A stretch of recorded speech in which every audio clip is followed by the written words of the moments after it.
बिस्मिल्लाहिर्रहमानिर्रहीम। क़यामत का मैं और आप इंतज़ार कर रहे हैं जिस घर में दो भाइयों की लाशें गईं और उनको पता चला कि 30 रुपए की इवज़ जो है वो इन दोनों भाइयों को कत्ल कर दिया गया है। और सरेआम लाहौर शहर में जहाँ पे लाखों का गुज़र बसर रोज़ होता है, किसी शख्स ने ये नहीं कहा कि भाई आप ये कौन सी इंसानियत दिखा रहे हो कि इन दो भाइयों का आखिर कसूर कितना की होगा जो आप इनकी जान लेने पे तुले हुए हैं। पाकिस्तान में रियासत जो है वो अपनी रिट कायम करने में बिल्कुल नाकाम है। मैं ये टू बी ऑनेस्ट बात कर रहा हूँ, ये किसी पार्टी को मद्देनज़र में नहीं रख के कह रहा हूँ। किसी भी पार्टी की हुकूमत होती तो यही यहाँ पे रिट है। एक इंसान अपनी अदालत लगाता है, वो अपने फ़ैसले करता है, वो इस हुकूमत की, इस रियासत की रिट को चैलेंज करता है और चंद पैसों के इवज़ जो वो ज़मानत पे बाहर आ जाता है। दो भाइयों को लाहौर में जी एक रेडी फ़रोश ने कुछ चीज़ें ख़रीदते वक्त उनके साथ बहस मुबासला 30 रुपए के ऊपर हुआ कि उनके पास 5,000 का नोट था और खुले उनके पास 100 रुपए थे।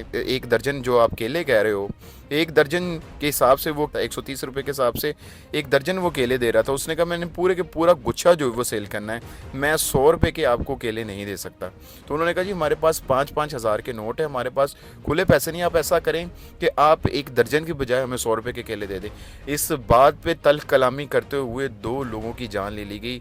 एक भाई जो है वो मौके पे ही जिसको डंडे और बैट मार के सर पे हलाक कर दिया गया, और दूसरा भाई जिसको हलाक किया गया वो अपने भाई के लिए पानी उसको पिला रहा था जिसको पहले मारा।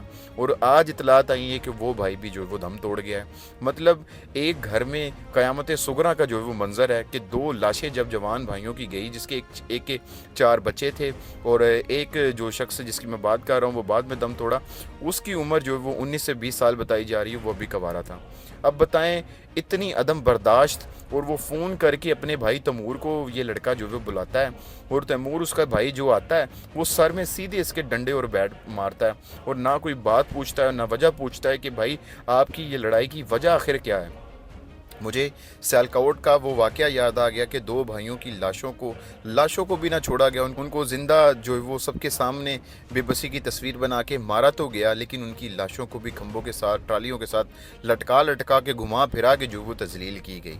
आज मुझे वो वाक़या याद आ गया क्योंकि हमारे मुल्क पाकिस्तान में कोई रियासत, कोई रिट नहीं है। अगर इस मुल्क की, इस रियासत की अगर कोई रिट है ना, तो मैं इन हुक्मरानों से ये मुतालबा करता हूँ कि इस शख्स को, इसके भाई को उसी तरह जो है वो कत्ल किया जाए सबके सामने। और यही इस्लाम का कानून है, यही इस्लाम के ज़ाब्ते हैं। पाकिस्तान का आइन क्या कहता है, पाकिस्तान की जमहूरियत क्या कहती है, पाकिस्तान की अदालतें क्या कहती हैं, पाकिस्तान के थाने कचहरी क्या कहते हैं, लेकिन जो इस्लाम कहता है उसके आप नक्शे कदम पे चलेंगे तो लोगों को इंसाफ मिलेगा।